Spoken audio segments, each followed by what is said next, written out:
Welcome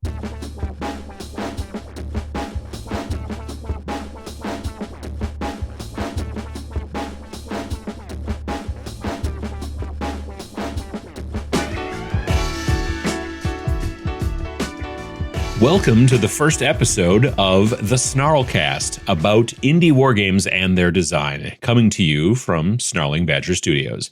I'm Adam, and I'm here with Vince. How you doing, Vince? I'm great. That was a very professional intro, Adam. I am nothing but a pro. Yeah, truly. I mean, it's startling, honestly. To be fair, we've both done this before. We've both had podcasts in the past. I know after that intro, I feel confident that I am going to be getting professional and excellent information out of the remainder of this podcast. Yeah, absolutely. Yeah, I can. That's good. That's good. I'm excited. Yeah, I'm excited. We're doing this. I just celebrated 10 years with Warhammer Weekly, and I said, you know what it's time to do? Get more podcasts. That's people aren't hearing enough of my voice, so we had to do this. Yeah, no, it's the only logical thing. I think so. Yeah. This episode's topic is going to be why do we make games? And as we touched on just before we started rolling, the we in that is Vince and I, not we as humans. Though, I mean, we can posit why humans do it, but we've not done the research. So, yeah, I haven't done the anthropological work on that one. I have guesses, but that'll be our main topic, of course. We got some other things we're going to do first. This has a structure to it. Well, so where do we start? Where do we start with this, Adam? How do we do this? I mean, generally, a lot of podcasts that I listen to do, especially hobby-related podcasts, wargaming hobby-related podcasts, they have a tendency to start with, like, what's going on? What did you work on? What games did you play? Stuff like that. I think we'll probably do that as well. But, Snarling Badger Studios is a going concern in the creation of tabletop wargames. We're making this podcast about indie wargames as people who make indie wargames, which leads me to believe that we must know what we're talking about. I don't know if that's actually true, but it seems true-ish. It sounds true. So, I think probably we could also certainly talk about an update on what's going on with our stuff. We can hit that, get that out of the way, and talk about things that we've been doing, and then get into the topic. Basically, our next game is coming out, God willing, and the creek don't rise in late May. That's kind of our target, is to try to get it done just before TMX every year, kind of going forward. So, would you say, I would say that we are in second round of playtesting and also development. I would say that's where we're at currently with the next game. Yeah, that's right. So we have a pretty standard rotation with the way we make games. And I'm sure we'll talk about this in more detail at some point in the future. Actually, like the process of making a game will be a future topic. Makes sense. But at a high level right now, very quickly, I write a game. It goes through some basic play testing. I would call that unit testing if you're familiar with the software development lifecycle, or SDLC. It then goes to our developer, who then does the more deep play testing. We've made our first round of changes on that. We're now finalizing the changes, actually, at the week we're recording this. So the very final changes are happening. Those are usually minor adjustments in things like numbers. This 7 needs to be an 8. This 2 needs to be a 4, something like that, right? Yeah. And I've given the game away, Adam. I've told them that our next game has numbers in it. Oh, man. Yeah, I know. Yeah, exactly. And then, of course, at the same time, in parallel, our editor has it and is also working on it. So, and then meanwhile, you're also prepping and doing things because you do all the incredible layout and stuff like that, and you work with the artists. So, I've been working with an artist that's doing all the inside illustrations, all the internal art. That is very nearly done. This artist will be done potentially even the end of this upcoming week that we're going into. As you're listening to this in the future from where we are right now. We're recording we're going to record like 3 or 4 episodes before actual launch.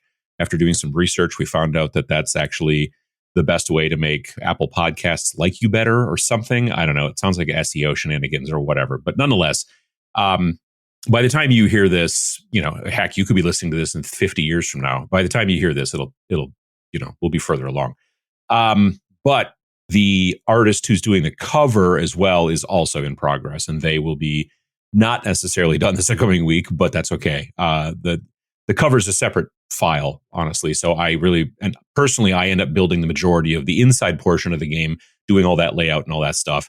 And then the cover is one of the last things that I do before we send it off to the print company and all that stuff. So yeah, we're in progress on that. People keep asking when I'm doing a Twitch stream, like, so what's the next game? Can you give us a sneak peek? And honestly, we don't even really, like in the past, we've seemed to give people like keywords. Like, yeah, which I think we'll do here.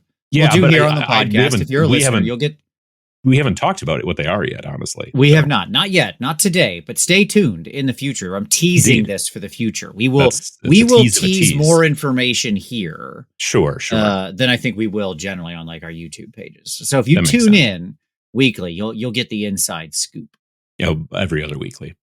Whatever. Yes. Yeah. Exactly. So that's in progress, and we have a vague idea of what Snarl 2025 is going to be as well. Though that's I don't know that you've necessarily started writing, but you've probably been taking some notes, I believe. Yeah, that's right. All of these games start out in, a notes file in my phone, and basically I just fill out information, and that's basically what I'm doing right now. I think I have a lot of the sort of core primary stuff down, and then I generally like go away for a weekend and write the core of the game and then build it out from there over several months. When you want to crank out a game and a half, basically a year, you have to always be creating. ABC, always be creating. That's right. Yeah, that's basically a thing. If you're looking for hints and tips and tricks on how to do this and do it to the degree that we do, understand that it just never stops, pretty much, kind of. So there's that. Sisyphean, you might call it. Well, I mean, but we actually get stuff out, right? That's true. That's true. Yeah. Whereas Sisyphus never actually got the rock to the top of the hill, did he? No, he would get it to the very top and then it would roll back down. So, but yeah, it's you load 16 tons and what do you get? You get another day older, and a game comes out. Well, let's hope. Yeah, exactly. So have we played or painted anything interesting? How about you? What if I know you've painted interesting things because you always are. Yeah, I'm painting a lot of things and playing a lot of things actually. So I've been doing some, obviously while it's with the developer, I also do tests of our games. So I have been playing the new game a little bit, I do it with myself, basically making sure this is actually a hot tip.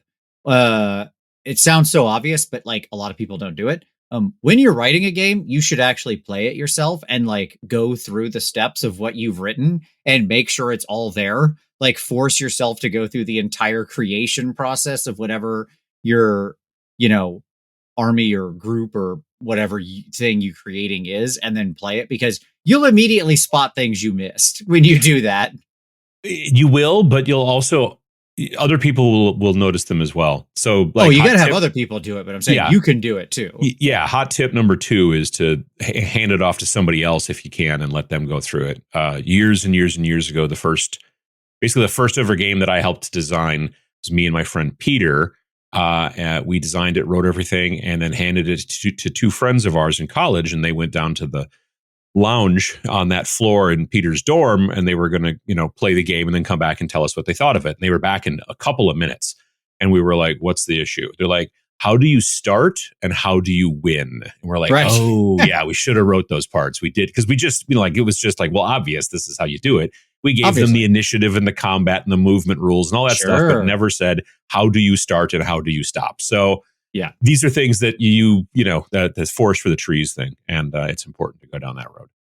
Yeah, so that's what I've been playing, as well as, of course, some Age of Sigmar, as always. But that's not, I wouldn't call that an indie game per se. No, not really, no. Yeah, a little well-known company. Yeah. But what I've been painting up, actually, is a figure I'm really loving, as a matter of fact. I've been painting Droogs or Drogs, or I don't know what his name is. He's this new goblin boss guy that came in that sort of Git Mob box set from GW. It's like a fat, chubby little goblin on a wolf. Yeah. This dude rules because he's a fat chubsters, and he has a little neck roll fat. It's amazing. It's great. He's a goblin. That's kind of what they do. Yeah, you normally see like little skinny goblins though, but he has little puffy cheeks and stuff. He's just adorable. And the sculpting on it is just so good. Like, it's just been an absolute pleasure to paint. It's not overtly detailed, as GW will sometimes do. It's Oh actually just yeah. like really nice. It has exactly the right amount of detail. It was really fun to paint. It took exactly the right amount of time. It was just like perfect. I loved it. Hmm. I'm recording stuff for videos for it, and I haven't, made those videos yet as of recording this. But like, man, this guy was really fun. I don't think I'd want to paint like the whole box set because the chariots and stuff like that seem kind of annoying, honestly. Yeah, yeah. But that dude was really fun. So yeah, A+ Nice. model. Yeah. What have I been painting? I've been painting a lot of Trench Crusade, honestly, is what I've been doing. Some of it on Twitch, some of it on YouTube. A couple weeks previous to this recording, I did a video about how to paint rust, and I painted on the Anchorite Shrine. Good And video. thank you. You're one of the 30 or 40 people who watched it. But yeah, so it was a really easy technique to paint that rust, and it was a lot of fun, and I enjoyed it. And but I'm basically working on getting a Trench Crusade or Trench Pilgrim is the factions, Trench Pilgrims. I'm trying to get a Trench Pilgrims force finished before Adepticon, which, as we're recording this during the Super Bowl, basically, because we're both huge sports fans. It'll be Is that actually easily happening still right now as we're doing this? I think Is it's that technically over. My wife was okay. watching it, and the Eagles were absolutely destroying Kansas City. Kansas City didn't score throughout the entire first half of the game, and it was surprising because they won the last 2 Super Bowls in a row, and they were going for a three-peat, and it doesn't seem like it's going to happen. Now, I may have just jinxed it. They might have just gotten 3, touchdowns in the last 2 minutes, but I wasn't paying attention. I was playing Cyberpunk 2077, as a matter of fact, playing the video game and dreaming of terrain. Actually, I really want to make a bunch of cool Cyberpunk terrain. But currently, Trench Crusade. So I want to get those done. It's going to be 10 models. Going to get it done before Adepticon. Sam is bringing his stuff. Phil, also from the Army Painter Factory team, Phil the Glacial Geek, he's going to be bringing his stuff, and we're going to try to get a game in somewhere. So how many models do you need for Trench Crusade? I haven't really explored it yet. It's not the aesthetic doesn't speak to me. I think it's really cool and all. It's just not my personal style. So like, what do you need model wise for that game? It's a very skirmish styled game. You can build up to 2 different directions as far as points. They don't go points; they call them ducats. And so, if you are playing a campaign game, then you start with a 700 ducat force, and then you kind of grow as you play. If you are playing a one-off game, then they suggest you build a list up to 900 ducats, plus also it's either 6 or 8, and I can't remember off the top of my head, but it's either 6 or 8 glory points. And glory points are like the other type of cash, not cash, but the other kind of points in the game. Currency. Yeah, currency is the word I was looking for. Thank you. And so you generally, as you're playing the campaign, you are gaining glory points, which you can spend on special items. So you can't buy them with ducats. So when they're like, if you want to use some of those things in just a one-off game, we'll give you 6 or 8 or whatever the number is. But if you're playing to start a campaign, you start at 700. So I've built up a list that's 900 plus the X amount of glory points, and it's 10 models. So it's not. Cool. Yeah, it's nice. Basically it's a leader. It's 2 elites.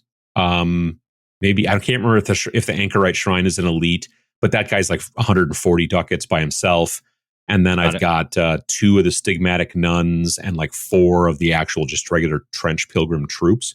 I was working on them last night, as a matter of fact. I was in a Discord call with some of the other factory team folks, Adam, as you know, from Army Painter and stuff like that. Yeah. We were just chatting and painting, and everybody was working on something different. And it was nice. So I got them nearly done. So they'll probably, like I said, I have no fear that I'm not going to be able to get this stuff done before then. No, it sounds good. Yeah, I perceived it as being larger, but that's, I guess, because everybody who likes 40K likes it, and so I assumed it was kind of the same size. But that sounds great. Like that's pretty cool, actually. I think that people are a lot of people who are like 40K think this is interesting. I think a part of it is completely because it is such a skirmish game and not a giant army game.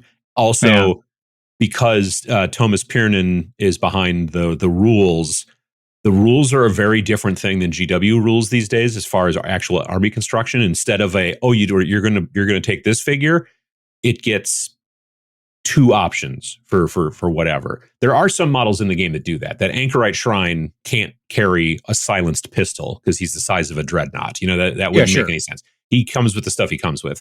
But most of the rest of the stuff in most of these lists will just be like, this, unit can take any weapon from the melee and ranged weapons, and so they've got more classic 90s style, more exactly time, right? You just have the troops, they use weapons. Like that's what happens. And you can take tons of stuff and you have all kinds of options, and they're all like, oh, this one's 6 ducats, this one's 12 ducats, this one's And like silenced pistol, I think, is like glory points only and stuff like that. So it is interesting that way, and I think the list building is fun that way as well. So I know that's why I like it. So that's going to be cool. I'm looking forward to that. And I'm also hoping to start playing some BattleTech Alpha Strike soon as well. Also not an indie game, but if everything is indie except for GW, then let's say, sure, BattleTech is indie. Why not? At some point we may have to have an episode about what is indie. I don't know. What is indie? Yeah. I mean, that's cool. As I've said before, I'm a huge BattleTech lore nerd. I love the BattleTech universe and story and all of that. And I could not care less about the BattleTech game anymore. I've played a ton of BattleTech in my life, but I never played it how it's intended to be played. We always did one-on-one games. Yeah. Oh, yeah. I'm not interested in playing what they call classic BattleTech anymore. Alpha Strike to me is interesting because it seems more like a skirmish game. You don't play it on hexes. I mean, you can technically. I mean, it's not like they're going to try to stop you, but you can play it on hexes. But for the most part, it's not. You play it with actual terrain. Like when I go to Gen Con and I see people playing regular classic BattleTech, it's always just a hex map with nothing on it. You know what I mean? Yeah, well, because there's writing on there that says L1, L2. Exactly, L3, but like the actual physicality of like the levels and the trees and the buildings and stuff like that, I really prefer that. And Alpha Strike seems to lead more in that direction. So I've painted up everything that came in the Alpha Strike starter box, which is like 13 mechs. I've added more mechs to my list. I've actually got a couple of local friends that Eric and Emily, who are interested in playing as well. So that'll be cool. Looking forward to getting some of that done soon, potentially before Adepticon, but maybe a little bit after. Who you repping here? Who you repping? That's the question. I'm not sure what you mean. Like what kind of a force? Are you mercenary? Are you like what? Are you I painted all the. Are you one of the clans? Like I painted all the Inner Sphere guys one color, and I painted all of the clan guys another color. Okay, so not you a have single no conception of like what house. I understand what you mean. Yeah, you have no conception of what house you're representing, right? No, God, no. You and I are opposite on that because you're like, oh, I'm a big fan of the lore. In most situations, I couldn't care less about the lore. In most games, I just really don't care. And so BattleTech lore is really, really good. That's the truth. It's compelling. See, the problem is that I am, as soon as we get into a sci-fi story where there's fealty and royalty and houses and it's like a Game of Thrones, I immediately, my brain shuts off partially or, 3/4 because I've never, for some reason, and I don't know why this is important, but I've just never liked the concept of we're in the future, but there's like still kings and princes and crap. And I'm like, I don't think that that's the case that's going to happen. I could be wrong. It's just, I see the corporate future where everything is run by money as opposed to fealty and yada, yada, yada, and houses and royalty, personally. You do know that in the year of our Lord, 2025, current year, as we're recording this podcast, there are, in fact, still nations run by kings and queens and monarchies. Like, that does exist. Oh, it does. But there are fewer than there used to be. And they're less and less powerful than they used to be. And if we follow that curve out, I have a suspicion that the curve that's been showing corporations getting a lot stronger and the monarchy getting a lot weaker, they're going to continue to go in that direction. My thought, at least. I don't know.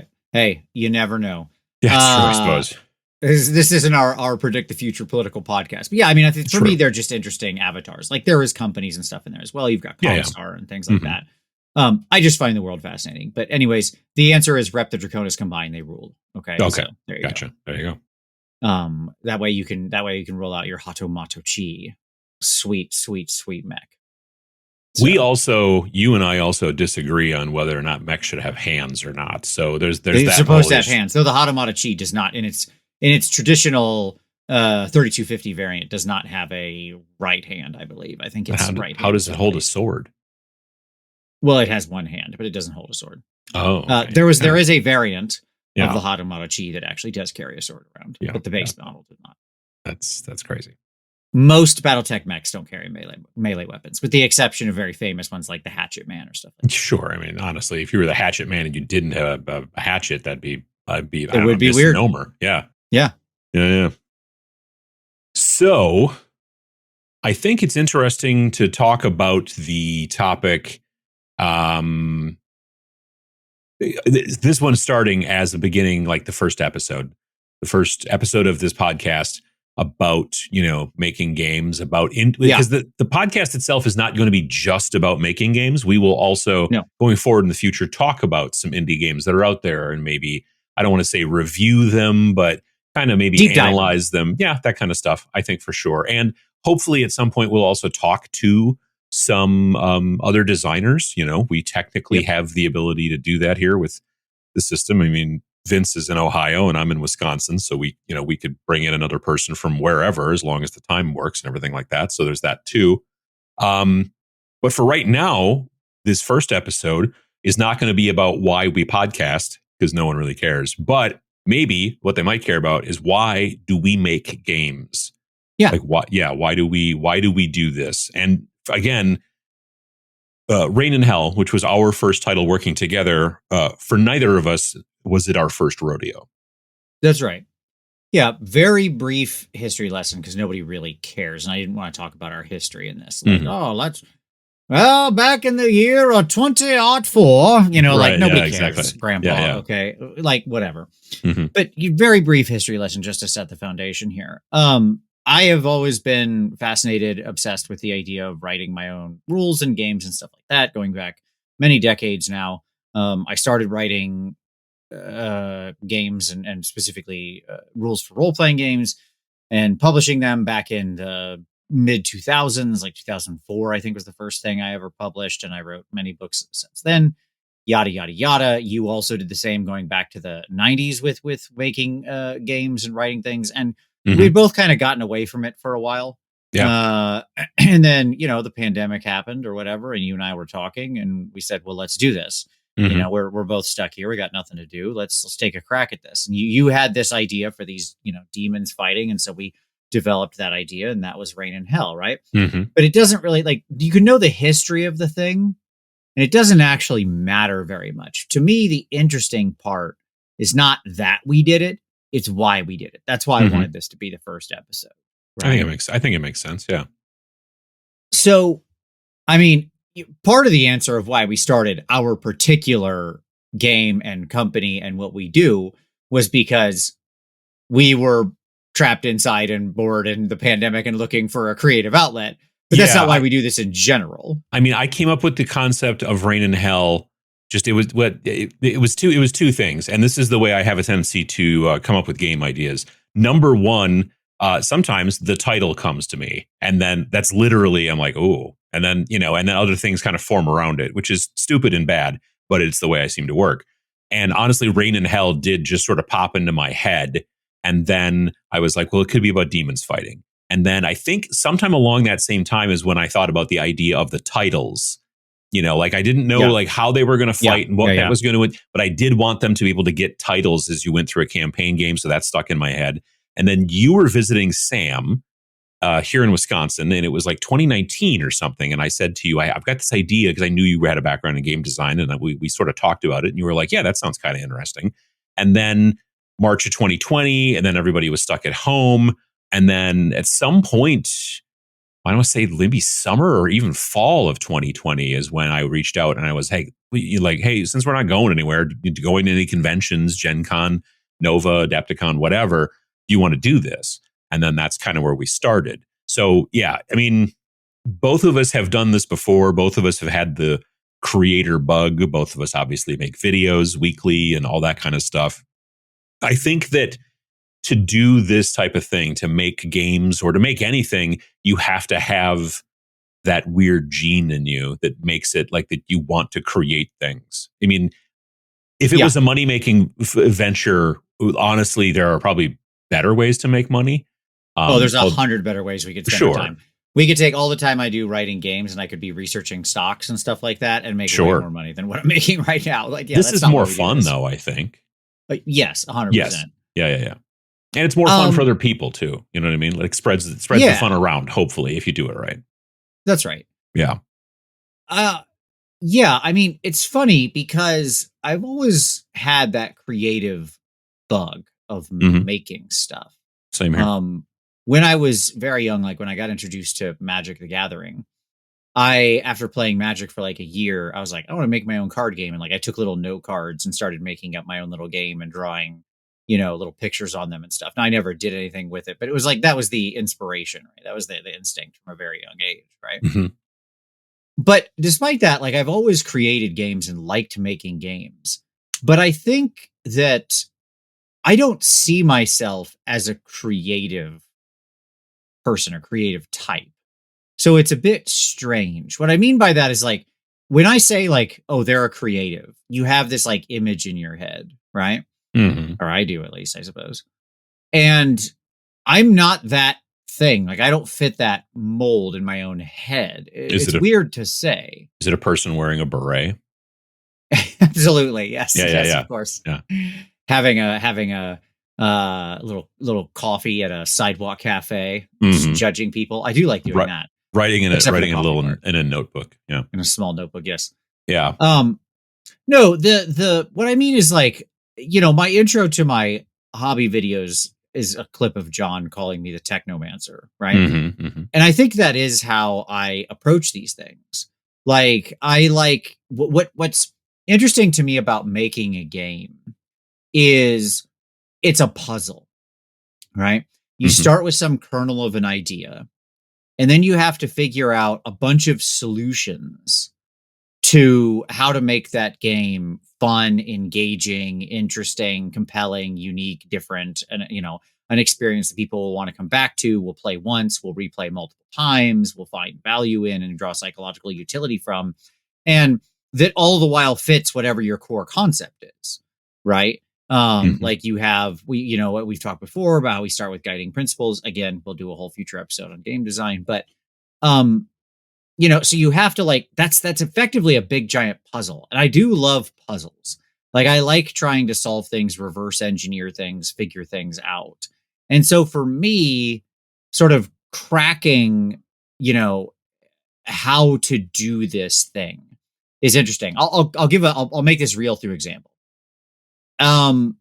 Our third game, Majestic 13, okay, is an asymmetrical game. It is one very big, powerful monster against a group of heroes that you're in charge of.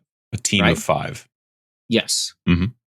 And that is unusual in a balanced thing to make it as a game. Like it's actually an interesting design challenge to make it so the big monster doesn't just immediately kill, sort of one member of the party per turn, and then this sort of like vicious cycle sets in where the party can't win, right? Because they keep getting weaker and weaker. Yeah. And so there's like a puzzle there, right? That we had to solve of like, how do we make this compelling and engaging and threatening and dangerous while not making it so basically the players auto lose. Right. Yeah. And so walking that line where the big monster feels like a legitimate threat there, you understand why why they had to send these 5 highly trained special forces operatives out to kill this thing. But at the same time, making it so that the players can achieve victory through smart play. So anyways, that's the kind of puzzle, right? Solving that kind of thing is what's compelling to me. I like creating something that, where at the end of it, I'm like, yeah, that's the challenge. I answered the challenge, right? I think for me, I'm very interested in, also, I look at producing these things as a puzzle.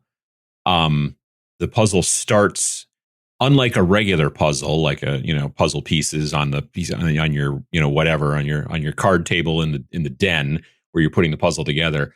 I guess it is actually quite a bit like that, because if you're doing a puzzle, you have a picture of what it's going to look like at the end, and that's what you base it off of to try to get there. I very frequently see these things, I guess, in my head to some degree, and then you can tell right from already how I've goofed this up. I don't really do a lot of puzzles, like not. With the puzzle pieces and the card table and all that kind of stuff. My in-laws do. Sure. They love them. But yeah, so you do start with the picture so you know what it is. It would be harder if you didn't. and then trying to get there. That's kind of the important part. But for me, at least the way that Vince and I work, we, he does a lot of the majority of the writing and the design and the math and all that kind of stuff. Whereas I am trying to figure out how to make it something that is palatable to people to look at, to find the information they need. It's interesting to help kind of strike people's imagination. The type of games that we make do depend a good deal upon a person's imagination. Video games less so, because it's right there in your face. You see what's going on, all that kind of stuff. In this situation, especially in tabletop wargaming, you're going to need to come up with the terrain. You're going to need to come up with the models. You're going to need to come, all that kind of stuff. So we do try to like spur that information, but we also, and you'll find this if you've looked at any of our games, we're not super crazy deep into the lore in our games. We don't write 30 pages of like behind the scenes of what's going on in the world. We give you a taste. We usually give you a couple of pages and then let you and your headcanon kind of roll off from there and populate the world in the way that you see fit. Dealing with like artists and things like that, as a person who's been interested in art, and like, I'm not an illustrator by any stretch of the imagination, but I've got a little tiny bit of background in it. And then also photography, and my day job for years and years and years has been graphic design and web design. So being able to have like these two halves for the two of us works out really well, I think, in a final product. And we've been, glad that people have enjoyed it and purchased the games and asked us to sign the games and things like that at conventions and whatnot. So part of why I like to do this stuff is just because I like, again, like Vince said earlier, I like to create stuff. And if it wasn't this, I'd probably be trying to create a zine about something else. I mean, Snarl came about because I wanted to just do a zine. And I was like, well, we could do a zine and we could make it about, we could put a mini game in there and then also put some other stuff in there. And then, there you go. So it's a project that we can do in the summer that heads into the fall. That's not an entire another game, but it's also not just, I don't know. There is a game involved, and people do seem to enjoy that kind of stuff as well, which is cool. Yeah, I would say you're involved a lot in the UI UX, which is really important, right? Because these games, especially, we're asking people to cross a big threshold here. Namely, hey, look, you've got games, you're already playing something. Like, I would imagine we're quite rarely someone's first game, right? First, we're not really miniature exactly. Yeah. So like they already have games they're playing, rules they know, books they've read, stuff like that, right? And what we're asking people to do is, hey, get this new thing, read this new thing, understand this new thing, right? And enjoy this new to hopefully, like, they have to trust us, right? That at the end of that road of that work they're putting in, they're going to have fun. Yeah. Right. And you do so much work to make sure that they, like, having a good user experience where it's like easy to read the book, easy to understand how it's laid out, easy to find the answers you have, easier to engage with it. That really matters, because the better that stuff is, the more people will trust you that at the end of that road, fun will be there. Oh yeah. Right? I mean, you have to. It's the same thing with anything, is that you could have a great idea there, but if no one cares to even bother to look at it, like I know we talked about this a couple of years back. We thought, well, what if we started publishing some other people's work? Rather, this is before the zine. We're like, well, what if we started publishing games for other people too? Because there are ideas out there on like Wargame Vault where we sell our games that are probably good ideas, but no one's ever going to look at them because the person who wrote them doesn't have a background in anything graphical. So their cover is not compelling. It doesn't make a person click. And maybe the information is hard to parse because it's just bad layout and like all these different things. But the actual like nugget of the actual game itself is actually quite good. And we thought about it for a while, and then mainly we didn't go down that road because there's a lot of weird different legal things you go back and forth, like how do we, and it's a whole thing. And I talked to a friend of mine who actually does some publishing of external stuff, not so much in games, but more in the music realm. And he was like, yeah, it's kind of a big giant hassle. And we're like, okay, cool. So we're not really doing that. So if you're interested in getting stuff published by us, talk to somebody else. Unfortunately, but there are companies out there looking for that stuff, honestly. Like both Osprey and Modifius that I know of have both put out like social posts saying, "Hey, if you got a war game idea, hit us up. Let us know." You know, I mean, so there's your possibility if you're in a situation where you're a good game designer but you don't have access to the layout and the graphics and the UI UX kind of stuff, user interface and user experience. For those of you wondering what UI and UX are, That's right. yeah. I mean, and I think that sort of if you get into the core of like why we do this, for me, like I said, there's part of it is that, like I said, that puzzle solving. I like making rules. I like setting the sort of bounds of the experience. I like creating that experience for people and kind of, bringing them along through it. Mm-hmm. At the same time, as you mentioned earlier, when I made the like stock joke or whatever, you're like, well, this is obviously more fun for more people. Right. And I agree with that. I think that's another huge reason. Like, I've always liked writing games because it's fun and rewarding to watch other people engage with something you created in a material way, right? Mm-hmm, mm-hmm. Like when we paint a cool miniature and share it with people and people say, "Oh, that's awesome. That looks cool." Like that feels nice, of course, right? To get that feedback. Sure. But at the same time, they're like witnessing your quote unquote art, whatever, from a distance, right? There's nothing they're doing with it. I mean, maybe you could argue at best, we put the little piece of art we create on a table and then get to play a game with them. So they get to play against something that looks cool. Yeah. That's kind of the best case scenario, right? For their engagement with your thing. And the vast majority of people who see your painted figures will never play a game with you, right? Sure. Whereas with the creation of games, unlike basically any other kind of art, the people who play these games can really directly engage with them in a material way, right? There's sort of a death of the author that's really cool. That's even more than like a film or a painting or anything like that, right? But like, it's interactive. Exactly. So much more than those mediums are. Yeah, absolutely. Yeah, like you can paint an incredible painting or make an incredible movie, and those things are all very impressive. I'm not trying to diminish that creation at all. Mm-hmm. And people can have emotional responses to that stuff, right? And that's cool that they engage with it. But with creating games as a sort of medium, people actually get to do the thing. Like you make a utilitous thing that they are actively using to gather, to have fun, to gather their friends together, all that kind of stuff, right? And they will make it their own. Just like that's right. the big benefit to tabletop wargaming in my and I try to push this on my YouTube channel quite frequently, is that because a company makes a game a certain way doesn't mean you have to play it that way. You can do it the way that you and your group like to do it. So in that situation, like, with our first game with Rain in Hell, it's a game of demons fighting demons in kind of post-apocalyptic hell. And in the Discord that we have for the game studio, people go in there and they ask questions and things like that, but they also post things that they're working on, post hobby stuff. And people have posted, like images of their cabals. And one person posted a cabal and it was just dudes in suits. And I'm like, yep, I get it. I see where you're going at with that. That's totally fine. Absolutely. And having people be able to take your creation and sort of leap ahead with it in the way that works in their brain, I think is really interesting, both to see, but also just to know that it's happening out there and that it's hoping.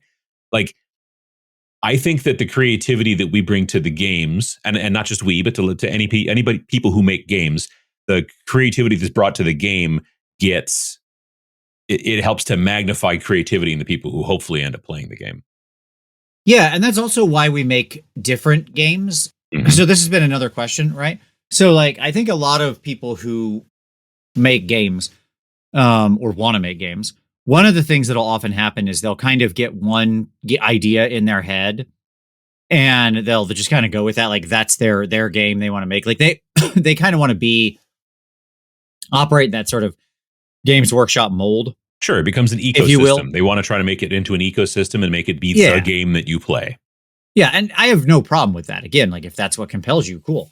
If that's like, if you've got this thing and it's this really deep idea and you just think the bottom of that well is so deep you could fill your whole life with it, like go nuts, But that's not really compelling to, I think, either of us in any way. Mm-hmm. Because it's actually fascinating to me that every time we make a game, we get to provide people with a different experience, something unusual to uncover and experience and solve themselves. Right. Like I'm only solving part of the puzzle. That's what's neat about it, is that then we hand it to somebody else and then they get to solve the rest of it. How do you want to put together your cabal, your group, whatever, How do you want to outfit your people? What are the ways what are the campaign goals and levels and experiences and titles and whatever else we've ever put into a game that are the thing you want to unlock? How they solve it and allowing people to solve it in multiple ways through the sort of rules that you create, I think is really compelling. Right. Yeah. And I wouldn't want to be stuck in a lane where we're just building and building and building on the same thing forever and ever and ever. When we first launched Reign in Hell, people literally on day one were like, so when's the first expansion going to come out? And we're like, sure. We were not planning on doing an expansion. Now, when Reign in Hell came out, by that point, we had already decided we're going to continue doing this and making games. Initially, when we first launched Reign in Hell, it was kind of a one-off. We were just like, hey, let's make this kind of cool thing. It'd be sort of fun. And about halfway through the process, I remember asking you one night during a meeting, like, do you want to keep doing this? And I didn't mean like, do you want to continue to finish this game or not? I was asking, like, once we get this game done, do you want to do another one? Do you want to make this a going concern? And you had said, yeah, I do. This is cool. And so that's why we've enjoyed doing that. But there was never any plan to basically make like the Reign in Hell cinematic universe and just have like expansion upon expansion and army book and demon codex and yada. It wasn't designed that way. Now, we did do an expansion. It's one of the few games we actually did an actual real expansion for. We did do an expansion for it, but it was literally only to add solo and co-op play because it was still, 2021 and everybody was still kind of staying home a lot.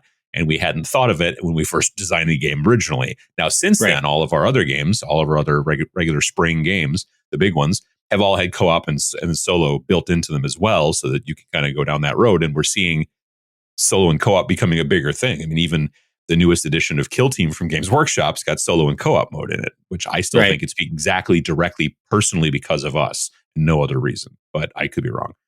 Got him. Yeah. Yeah. I mean, and that whole thing again, like, is another puzzle, right? Solving the solo and co-op thing is actually another really interesting layer of you can add into the game. Because without it, if you're building a game where it's always two people playing against each other or something, right? Like, let's just assume it's a one-on-one game. That actually does a lot of work for you because the other person can make human decisions and act like a person because they are one, right? Whereas if you need bad guys to kind of act on their own, you have to create a structure where they will do that in some compelling fashion. And there's just like a million ways to crack that egg, right? Yeah. So that actually, when we started kind of saying, well, we should definitely put this into every game, there's no onus to it. To me, it actually made the games more fun to write, to make them making them more available to more people, and the modalities they wanted to play in made them more fun to write at the same time. Yeah. Does that make sense? Yeah. And we've not used the same like engine, you know what I mean? The same game engine. There are companies out there have done that, and there's nothing wrong with it. But for us, it didn't make sense because we always, like, the rules to us matter a lot, and the rules change depending on the story that we're kind of trying to tell. Even though we don't write a lot of lore, we are trying to tell a story with the way the game is played and the scenarios and all that kind of stuff. Space Station Zero was this branching narrative, and you could go through it in so many different ways. But if you made it to the end, it was always the same end because that was the end of the story, And so, yeah, I think that it's important to kind of look at those things. And for us, it's always been something that each one's kind of trying to do a different thing. There are themes behind pretty much every game that we've produced, Yes. I think if you ply us with enough, I was going to say drinks, but Vince, you don't really drink anymore or anything like that. I don't know. They have to get you a lot of sparkling ices, get you real hopped up on the sparkling ice. And at some show or something, I'm sure we could go through and kind of like lay out like what what the themes are that we're trying to push in some of the games. Maybe that's the Sure. thing we talk about actually in the podcast at some point down the road. I don't know. But it verse, like you can certainly just be, the theme is trying to kill each other. Sure, that's fine. But sometimes I think it's a little bit more interesting when you start to being like, this is what I want the persons who play this to take away from it, not just, oh, this is a fun game and I had a good time with it and it was a good, fun way to spend time. You want that as well.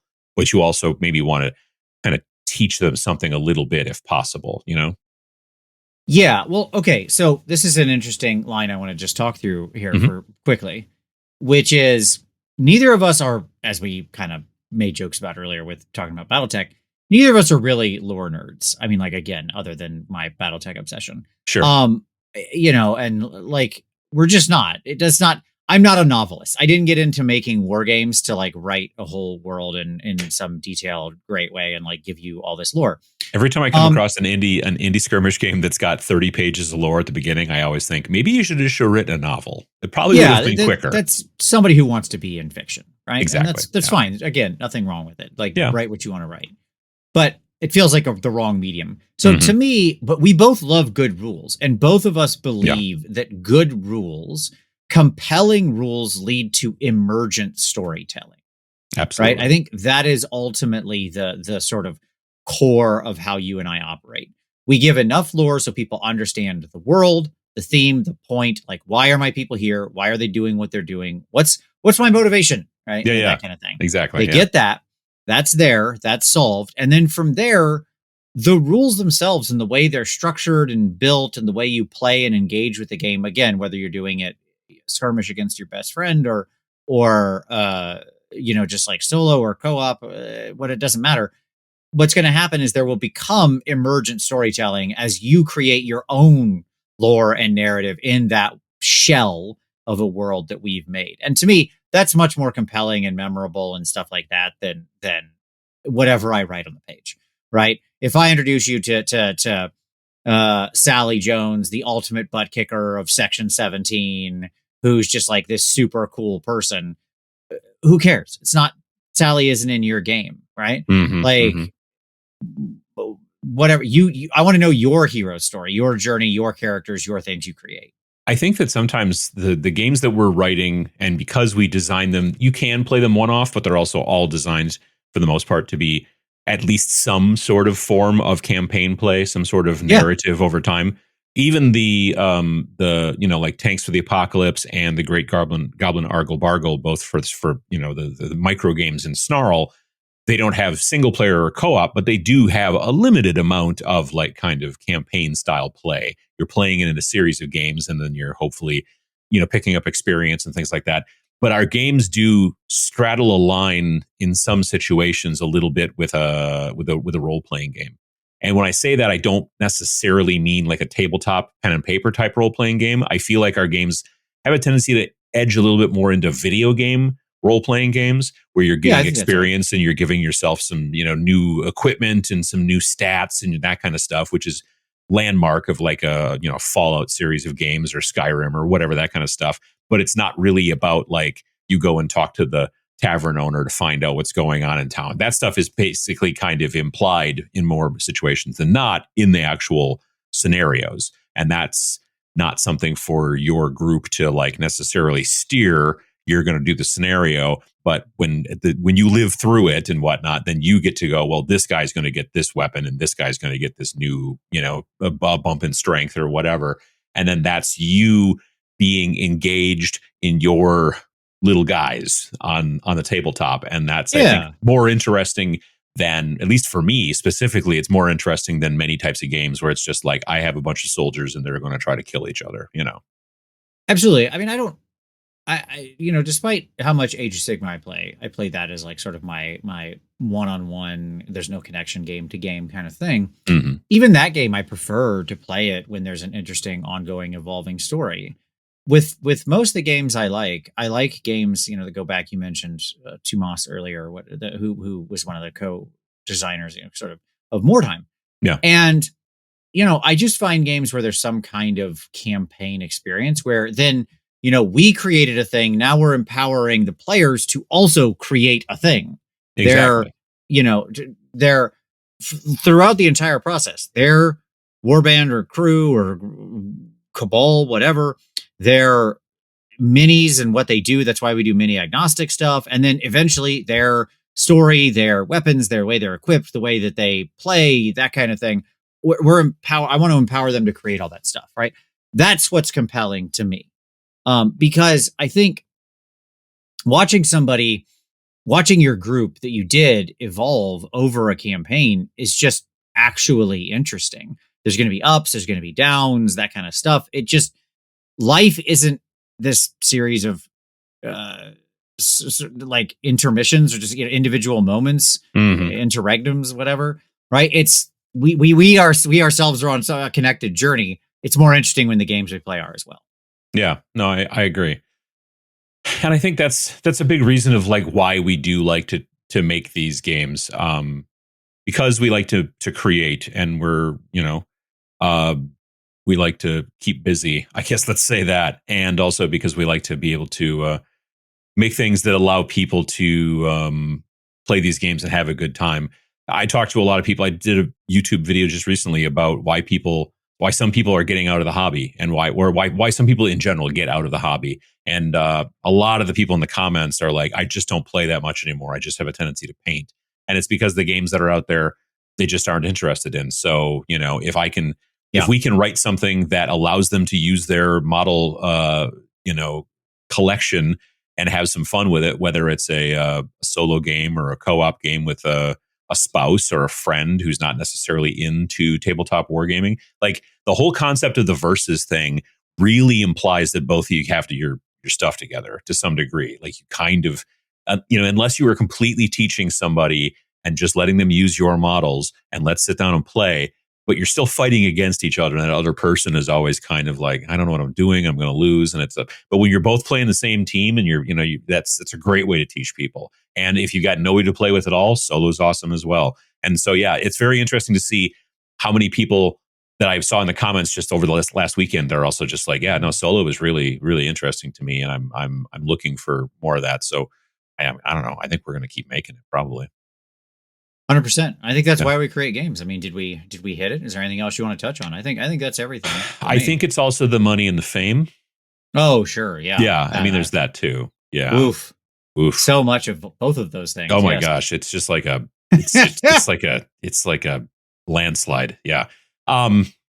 Again, like we said at the earlier part of the episode, if you want to try to make more money, game design is not necessarily the way to go.